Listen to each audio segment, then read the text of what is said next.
She's passionate about telling stories of amazing women who are rocking the world and empowering women to live, love, and thrive. Here's your host, Catherine Gray. Hello, everybody. Welcome to Live, Love, Thrive Women's Empowerment Hour, brought to you by 360karma.com. Today we have on an amazing author of the book RelationShift. We're going to talk about how letters can heal relationships and also about her activism with the world of bullying in schools. Please give a warm welcome to Kristine Grant. Hi, Kristine. How are you? Oh, Catherine, I'm so glad to be here today. Good to have you here, fresh in from San Diego. Fresh as I can be. Yes. Me too. So nice to have you on. And, I want to talk about everything from your beginnings, because I always like to know, where did people come from? What were their obstacles and challenges? And then talk about all the great work that you're doing. So your book, RelationShift, which we were just talking about, was, you had many famous authors that were endorsing your book, like John Gray, no relation to me.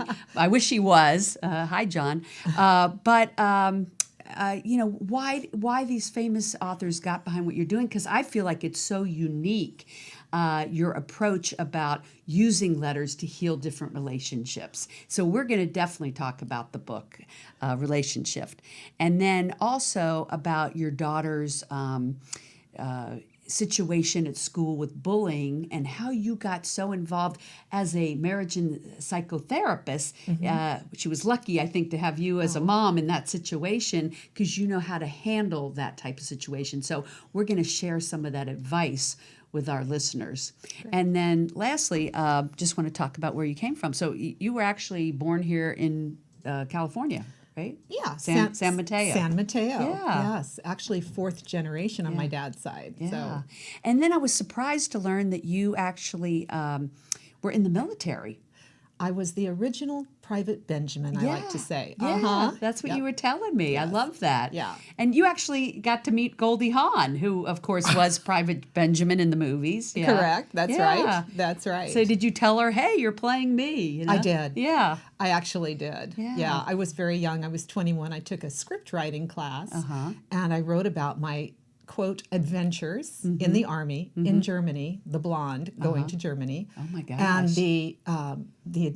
the professor happened to be a doctorate for MGM Grant. He was the script doctor, and so he said A+++ on my paper, and then he called me in after the class and literally picked my brains for about 2 hours. And then the Goldie Hawn series and the Goldie Hawn movie actually first came out. So yes, that was really surprising. And I hear, maybe it's Goldie Hawn calling right now. I hear it ringing. Yes. Anyway, so what made you go into the military? And was it, did you have those Me Too movements that everybody's talking about happen in the military? I'm sure you must have. Well, Catherine, since you've asked, I'm going to share. Yeah, I actually did. Yeah. I had a lot of drama and trauma in the military. Some pretty terrible things. Yeah. From having mud literally thrown on me because I wouldn't date the men, getting the worst jobs because I wouldn't kiss or date the men, having some real, nearly losing my life a couple of times. I'll put it that way. Yeah. Oh my gosh. Yeah. So I did have, and I was young. Yeah. I was a teenager, very much an independent young girl. I graduated from high school at 17 and on a lark moved to Hawaii and had wonderful time there. Started feeling guilty because I was having so much fun and I wasn't in college. Came back, and I'm an artist by nature. In fact, my first degree is in art. I got an art scholarship. Anyhow, my parents weren't supporting me in the arts, and they wanted me actually to be a nurse. The sight of blood is not my thing. So and it's so true back then. Everybody's like, "Oh, you can be a secretary or a nurse." Correct. Right? That was the options back then. Correct. Yeah. Exactly. Yeah. I know millennials probably just can't wrap their head around that, but we have come so far, even though we have so far to go. I also think with this Me Too movement that a lot of men are getting woke to the fact that this Me Too thing has happened. It's just so prevalent. I don't care what industry you're in, whether it's military, Hollywood, or whatever. And I think it's really good that people are sharing their stories. And I say this every week because almost every week, women have these Me Too stories to share, which I don't think they would have shared on a show like mine just even a few years ago. You're right. Yeah. And it goes on from there. I mean, Yeah. I was dating before we were married, my husband, we were kidnapped in Hollywood. Okay. And I was taken. And it was very treacherous experience. Oh my gosh. I mean, ridiculous. Nearly, and I know this is G-rated, but I had almost a hypodermic needle with hydrochloric acid injected and a gun held to my head. I mean, crazy stuff. I was still very young. I was in my 20s. Now, this wasn't in the military. No, this was now after. Was in Hollywood. Yes. Oh my gosh. gosh. I used to think, wow, what's going on? But I'll tell you something. There is the gift wrapped in sandpaper, as they say, and that was it at a young age. How I'm here today speaking with you was an innate, amazing, inspired notion when I was nearly killed in the process of being murdered, to call forth God, the divine, and to look at the perpetrator as a human that was very disturbed, like a wild animal, and calm him down. Wow. Actually stroke his back. Wow. Yeah. And and while his friend watched. Yeah. I guess I have to write a book on all this. Yeah. I don't know, but right. That is a whole nother Oprah, isn't it? Now the deal is this. With all these attacks, and I was also, I had things as I was a very young girl also occur to me. With all of those horrific attacks, for some reason, I think I'm an old soul because I never held a grudge. I didn't become angry. That was my saving grace. Right. I always interpreted the situation as I was at the wrong place at the wrong time. It wasn't about me. But you handled it with the divine intervention and survived it. I survived it, and that spurred right. That spurred my deeper dive into the world of manifestation, manifesting a higher power. Right. And when and by overcoming all these things, I imagine it empowered you and brought you to the work that you're doing.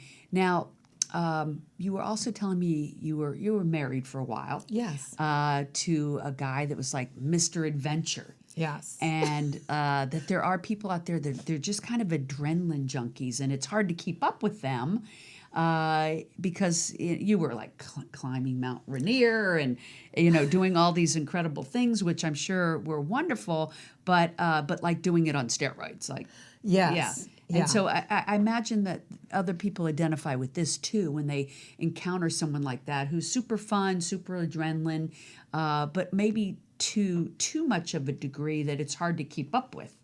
Well, that wasn't our issue. Actually, my nickname was ATC. Yeah. All-terrain chick. And I followed along pretty well. Yeah. Yeah. We did amazing things. We had wonderful adventures. Yeah. And I'm not the, quote, adrenaline junkie, but I do like to have fun. Right. And I can see that. I love traveling. And we literally, great time. We had a great time. And this was like 13 years you were with them, right? 13 years we were together. Right. So I know it was a heartbreak for you. What made you leave that?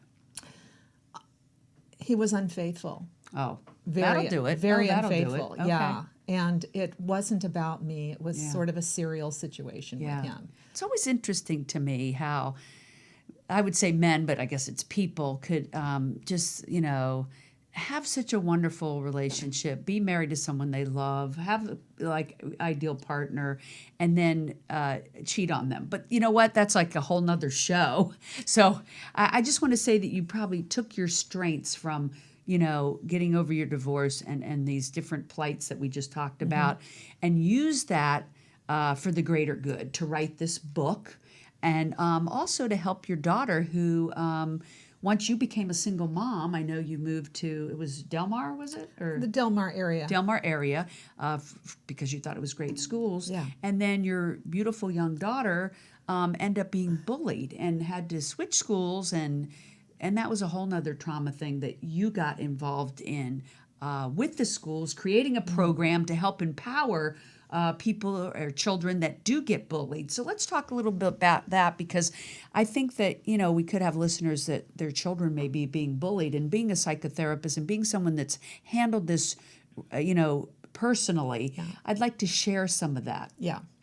Okay. Yeah. So not only was I a psychotherapist for 20 some years, I'm no longer working in that because what I do is off the charts a little bit, okay? Yeah. But I also was a school psychologist for over 18 years. Wow. And that's when I left my husband, I decided to create that as a way of raising my daughter in an easier environment with summers off and all of that. Right. And also having the opportunity to work with children and families, because I have a real fondness for children. And it did break my heart when my daughter, whom we adopted at birth, and truly was a gift. She's a gift in so many ways. Very sensitive, very beautiful, very intuitive young girl.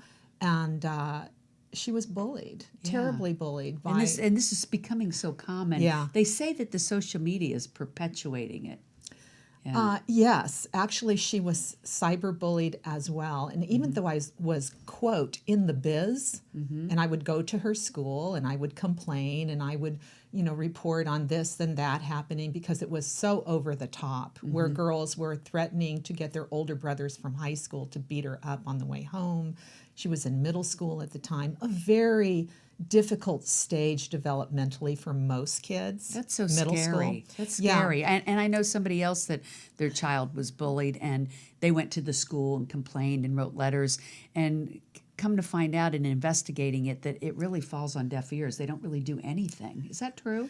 It did occur that way for me at the time. Yeah. She's 23 now, so this was 10 years ago or more. Right. And that was shocking to me. But then didn't the school end up coming to you saying, hey, let's create this anti-bullying program? No, I took it upon myself. Oh, you took it on yourself. There was the National Mean Girls Conference that was happening in Orlando, and I said, I have to find out.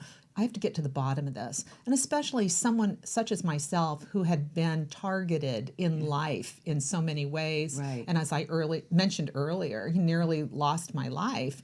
I certainly didn't want my own child to undergo anything. I want to back up to that National Mean Girls Conference. Does that still exist? It probably does, because for That'd 2 be good years. to know. So what I did was I went back there, and I happened to meet the producers, who happened to give me a ride to the airport 45 minutes away. And I was sharing my story of my daughter's difficulties. I mean, literally, I would be driving her to school, and she would be in tears.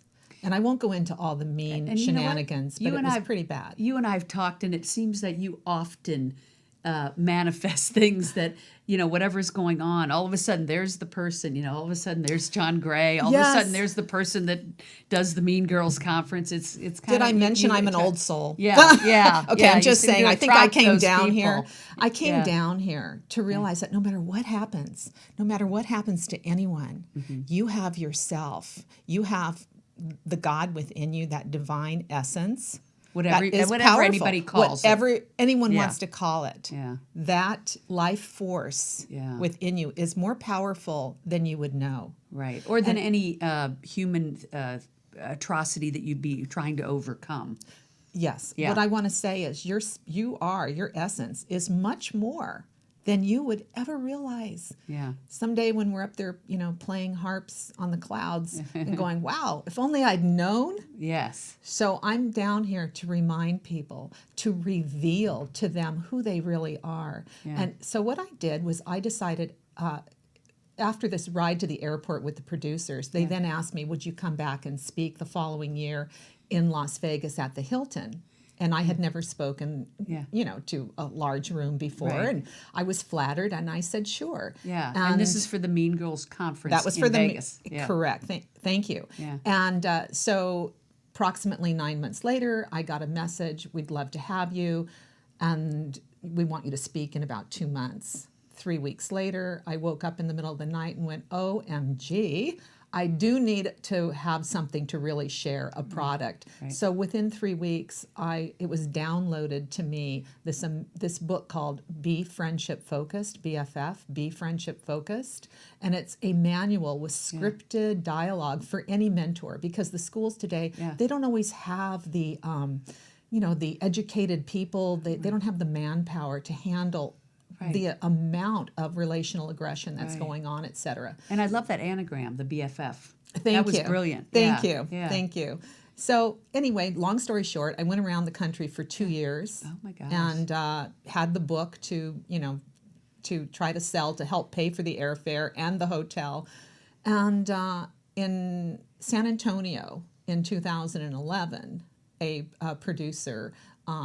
publisher saw my manual, loved it, and then asked if they could publish it. And my daughter, at the same time, we created the A-Z, A to Z power cards.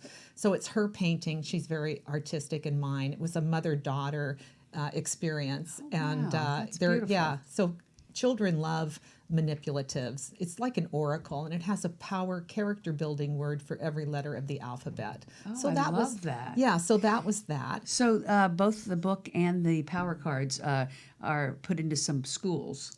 Yes. For them to help empower kids against bullying and creating self-esteem. And Correct. Yeah, that's awesome. Correct. In fact, I was having dinner the other night in a restaurant, and I overheard a school psychologist with her husband discussing her heavy caseload. And I leaned over and said, hi, and I told her my story. She says, oh my gosh, I have the power cards. I love them. Oh my gosh, yeah, all these that's years so later. cool. Yeah, so it was very nice. I want to talk about RelationShift, the book. But first, just to wrap up the bully thing, your daughter had switched schools. Yes. And at some point was going to go to a party and see the girls from the old school that bullied her. Yes. And I love the story that you shared with me about the advice you told her to tell them when they would approach her, because she knew they would, and they would try to bully her. Tell them what you told her to say to them. Okay. So in this book, BFF, Be Friendship Focused, this manual, it's filled with subtle energy exercises in palatable language for public schools. So again, working with your energy system and sort of the human condition, which really rolls on love and is diminished with fear. So when they came up to her and started to bully her, what did you tell her to do? Okay, she didn't want to go to this. I actually switched schools the following year, had to drive her to school and all this, but it was worth it, of course. And she was invited to a posh event for the 13-year-olds with a dance and a slumber party the night before with a decorating committee. And she was so thrilled to have these new friends who were actually sweet and nice and blah, blah, blah. Well, days before this event was to happen, she came to me and said, Mom, I don't think I want to go because the mean girls are going to be there, and I just know they're going to hurt my feelings. So then what I did, and I recommend this to every parent, is you always ask your child first if they want your advice. You don't want to just give random advice, because then it's going to be met like... It has to be their idea. Yeah, exactly. So would you like some advice on this? Sure. So what I said is, you've been there, done that with these mean girls. In other words, probably they may certainly try to hurt your feelings or exclude you or do something vicious even, or put you down, call you names, whatever. So if you are confronted, this is what I would recommend. You make eye contact for no more than 15 seconds. You look directly in their eyes. And as you're doing that, I want you to raise your frequency. And by that, you're going to think about something really special, like you won passes to the Black Eyed Peas concert and you're going shopping at Nordstrom's. Yeah. Okay. And then after you've done that, you say, and the person that's, haranguing you thinks you're listening, but you're really not, because you're not giving any negative body language. And then you simply say afterwards, thank you for, I'm sorry you feel that way, but can we talk about this another time? Like you've heard them. I'm sorry you feel that way. Can we please talk about this another time? She said, Mom, that is the most corny, ridiculous thing. And I said, well, you asked for my advice. She decided to go to the event. She called me the next day. She was in a limousine. And I went, wow, you are a manifester. She said, yes, and we're on our way to go shopping. So then she said, Mom, when she came home, Mom, I took your advice. And she just literally sighed and said, it worked. Wow. It worked, yes. And Mom, I did exactly what you said. We're friends. Oh. You're friends? Oh, yes. my gosh. The biggest compliment to me was one of the biggest bullies asked me to be her Facebook friend. And that is an honor we would all like to have from, our children's friends. So by raising her vibration and looking the person in the eye, Standing in her power. and really kind of taking her power back with the words that you suggested, that's what breaks the... Well, you're not taking You can't give your on. power away to people. In other words, that's the message I want people to get. Yeah, there are what we call chi vampires. People that are always going to be grabbing more power. It's a natural, unconscious way most humans work. When you have enough power, you have an abundance of self-empowerment. Yeah. You feel that amazing self-confidence. Right. Which is the most attractive attribute anyone could ever have. Right. Then it's like... That disarms them. Well, it's like, have at it. I have more energy than Carter has pills. Go ahead. You know, you can... I think that's a good message because in our culture, women tend not to have self-esteem. When people see that, they take advantage of that. So it's so important that we build the self-esteem. And one of the things that people should take away is what we think and what we say empowers us or takes away our power. And so in our kids, it's so important to instill them seeing themselves in an amazing light, doing amazing things, and then they'll manifest that. Right. So we're going to be wrapping up our interview, and I want to talk about RelationShift because it's such an important book. Like I said, John Gray endorses it, as well as other famous authors. And the reason they do that is it's so unique. And it's about how you use letter writing, and you are a ghost letter writer in many cases in this book. And the book is filled with all these stories of how the letter writing helped to address broken relationships, whether it was love or with a parent or with a child, with someone maybe that was in an accident, forgiving the person, who caused the accident or whatever, like all these different scenarios, right? Yes. And so why don't we talk about one or two of those as we're wrapping up about what some of the stories were and how, let's pick one of the stories and then how that helped to heal that relationship. Okay. Gosh, there's so many stories. Yes. And they're all ghost written, actually. That is the service I provide. And by ghost writing a letter, I'm actually tapping into a client's heart. And the words come through me, but it is from their heart. I help people to express. You're a conduit. I'm a conduit, thank you. I help people to express where they're really at, move past the ego. I leap over anyone's defense mechanisms, their pain, their sorrow, their regret, their shame, and write compelling letters. And what's one of those stories you'd like to share? Wow, there are so many. Okay, so I'll give you one that's kind of cute. So this one woman contacted me, and she was married for about 10 years, and she found her husband incredibly boring. She called him a computer nerd.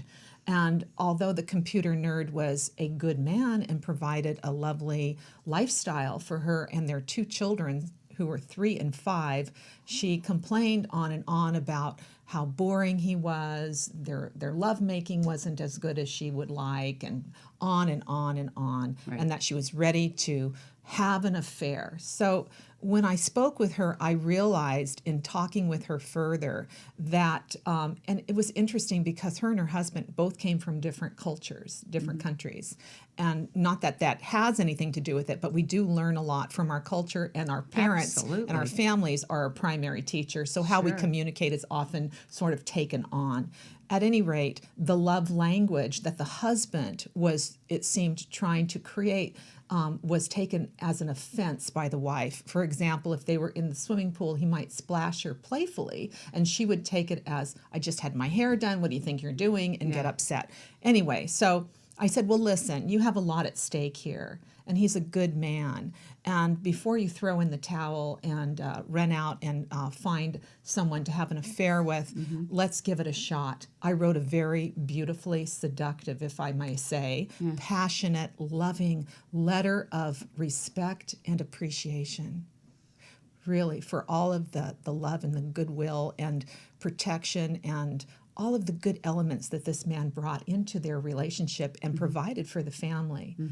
As soon as she got the letter, she called me and said, I need your book immediately. So, okay, she got the book. And then I didn't hear from her, which is normal because I'm not doing therapy. This is a coaching tool. I open the window, okay? So anyhow, I then ran into her some months later. I said, my goodness, how are you? She said, I am so happy. I am completely happy. I said, really? What's going on? She said, we're in love. What? I said, you're in love? You're in love? Yes, we are so in love. What happened? Did he love the letter?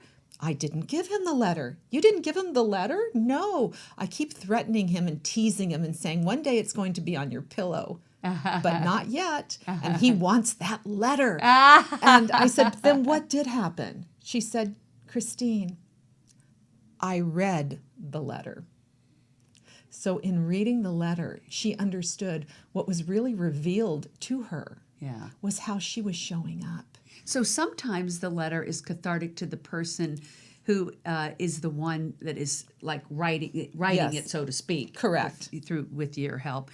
And the other is the recipient sometimes is changed. But you know what I love about this, and I think people should pick up this book. It's called RelationShift by Kristine Grant. I take it it's on your website. It's on the website. Which is? www.inspiredheartletters.com. Inspiredheartletters.com. And they can also get it on Amazon? On Amazon. It's in Kindle and it's in paperback. The audio is yet to come up. That will be next.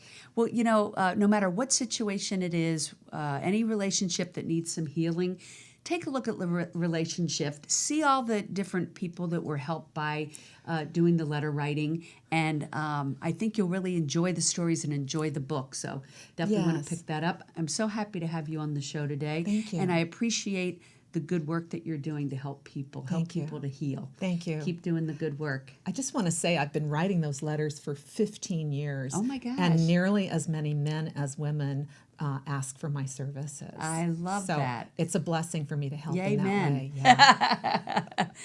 Well, thank you so much for tuning in. We'll be here again next week. Make it a great week. Hugs and happiness.